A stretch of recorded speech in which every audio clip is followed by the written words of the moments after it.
បាទសួស្តីមេបងប្អូនដែលអ្នកប្រមាញ់នេះជាពីម្ដងវែងយើងចូលស្តុកជាថ្មីហើយចូលជើងនេះយើងបានតែ10ឈុតទេអញ្ចឹងក្នុងជាពីមួយឈុតគឺយើងទទួលបានខ្សែចំនួន5តសៃបាទខ្សែគឺមានកស៊ូមូលនិងកស៊ូសប៉ែតក្របចំនួន1កញ្ចប់9លីអានេះចំណុះវា2ខាំកន្លះហើយសម្រាប់គ្រឿងបំពាក់ផ្សេងៗគឺដូចក្នុងរូបរាងរបស់វានេះហើយអានេះគឺជាអីវ៉ាន់ដែលយើងអត់ទាន់រៀបចូលអញ្ចឹងអីវ៉ាន់អត់ទាន់រៀបចូលគឺវាមានឈុតlaser ភ្លើង laser មួយឈុតមានឆ្នាំងសាកមានថ្មមានអីចឹងទៅហ្នឹងហើយ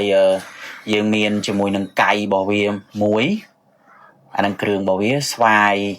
បងអីវាផ្សេងទៅហើយនឹងអានេះគឺក្បាលសម្រាប់ចាប់កស៊ូក្បាលចាប់កស៊ូនេះមានវាអាចចាប់បានទាំងកស៊ូមូលនិងកស៊ូសប៉ែត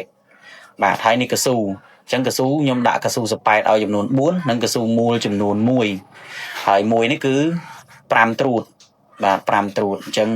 តឹងខ្លាំងអាហ្នឹងហើយបាញ់កម្លាំងខ្លាំងណាស់អញ្ចឹងអាហ្នឹងដងរបស់វាអញ្ចឹងបងប្អូនដែលត្រូវការទិញចង់បានរងចាំយូរហើយអាចទំនាក់ទំនងទិញបានសម្រាប់តម្លៃគឺ$35ក្នុងមួយឈុតហ្នឹងតម្លៃ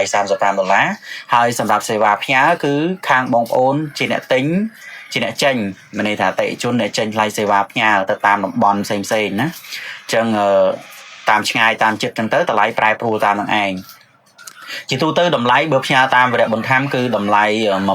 12000បើទៅតាមខេត្តទៅរាជធានីភ្នំពេញ7000រៀលបច្ចុប្បន្ននេះតម្លៃវាកើនឡើងហើយដោយសារខ្ញុំអ្នកលក់នៅសៀមរាបដែរអញ្ចឹងផ្ញើពីខេត្តទៅខេត្តគឺតម្លៃថ្លៃជាងផ្ញើទៅរាជធានីភ្នំពេញហើយនឹងខេត្តនៅជាប់ខេត្តសៀមរាបអញ្ចឹងតម្លៃក៏រៀងធូរដែរតម្លៃ5 7000អីដូចទៅភ្នំពេញដែរអូខេអរគុណបាយបាយ